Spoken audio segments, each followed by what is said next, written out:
गीता सार क्या है? एक। क्यों व्यर्थ की चिंता करते हो? किससे व्यर्थ डरते हो? कौन तुम्हें मार सकता है? आत्मा न पैदा होती है, न मरती है। दो, जो हुआ वह अच्छा हुआ, जो हो रहा है वह अच्छा हो रहा है, जो होगा वह भी अच्छा ही होगा। तुम भूत का पश्चाताप न करो, भविष्य की चिंता न करो। वर्तमान चल रहा है। तीन, तुम्हारा क्या गया जो तुम रोते हो? तुम क्या लाए थे जो तुमने खो दिया? तुमने क्या पैदा किया था जो नाश हो गया? न तुम कुछ लेकर आए, जो लिया यहीं से लिया, जो दिया यहीं पर दिया, जो लिया इसी भगवान से लिया, जो दिया इसी को दिया। चार, खाली हाथ आए और खाली हाथ चले। जो आज तुम्हारा है कल और किसी का था, परसों किसी और का होगा। तुम इसे अपना समझकर मग्न हो रहे हो। बस यही प्रसन्नता तुम्हारे दुखों का कारण है। पांच, परिवर्तन संसार का नियम है। जिसे तुम मृत्यु समझते हो वही तो जीवन है। एक क्षण में तुम करोड़ों के स्वामी बन जाते हो, दूसरे ही क्षण में तुम दरिद्र हो जाते हो। मेरा तेरा छोटा बड़ा, अपना पराया मन से मिटा दो, फिर सब तुम्हारा है। तुम सबके हो। छह, न यह शरीर तुम्हारा है, न तुम शरीर के हो। यह अग्नि जल वायु पृथ्वी आकाश से बना है और इसी में मिल जाएगा। परंतु आत्मा स्थिर है, फिर तुम क्या हो? सात, तुम अपने आप को भगवान को अर्पित करो। यही सबसे उत्तम सहारा है। जो इसके सहारे को जानता है वह भय चिंता शोक से सर्वदा मुक्त है। आठ, जो कुछ भी तू करता है उसे भगवान को अर्पण करता चल। ऐसा करने से सदा जीवन मुक्त का आनंद अनुभव करेगा। मानव शरीर अस्थाई और आत्मा स्थायी है। गीता के श्लोक में भगवान श्री कृष्ण ने मनुष्य के शरीर को महज एक कपड़े का टुकड़ा बताया है, अर्थात एक ऐसा कपड़ा जिसे आत्मा हर जन्म में बदलती है।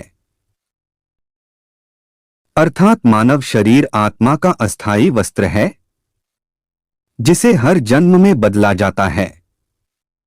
इसका आशय यह है कि हमें शरीर से नहीं, उसकी आत्मा से व्यक्ति की पहचान करनी चाहिए। जो लोग मनुष्य के शरीर से आकर्षित होते हैं या फिर मनुष्य के भीतरी मन को नहीं समझते हैं, ऐसे लोगों के लिए गीता का यह उपदेश बड़ी सीख देने वाला है। इंसान के द्वारा जन्म मरण के चक्र को जान लेना बेहद आवश्यक है, क्योंकि मनुष्य के जीवन का मात्र एक ही सत्य है और वो है मृत्यु।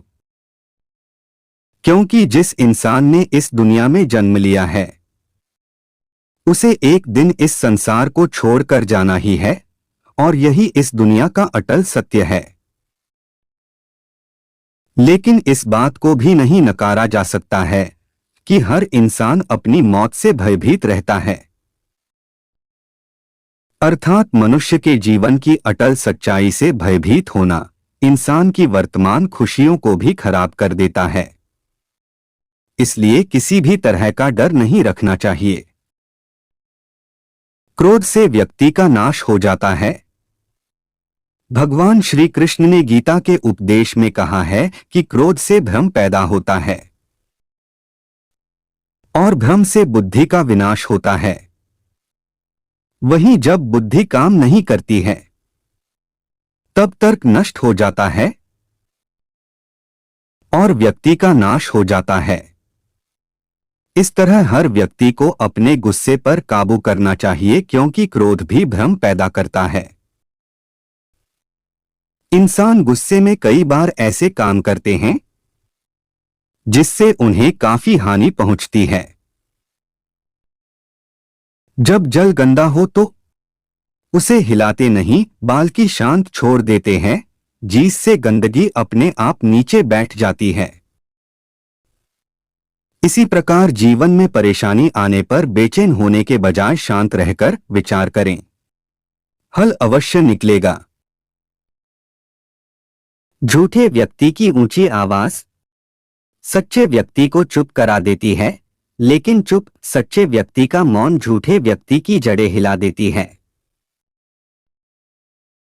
तुम सुख या दुख, हानि या लाभ, विजय या पराजय का विचार किए बिना युद्ध के लिए युद्ध करो। ऐसा करने पर तुम्हें कोई पाप नहीं लगेगा। अहंकार मनुष्य को विश्वास दिला देता है कि उसके द्वारा किया गया कार्य कभी अनुचित नहीं हो सकता, और इसी भ्रम में वह सहस्रों अपराध करता रहता है। हे पृथापुत्र अर्जुन, जो पुरुष इस आत्मा को नाशरहित, नित्य, अजन्मा और अव्यय जानता है, वह पुरुष कैसे किसको मरवाता है और कैसे किसको मारता है,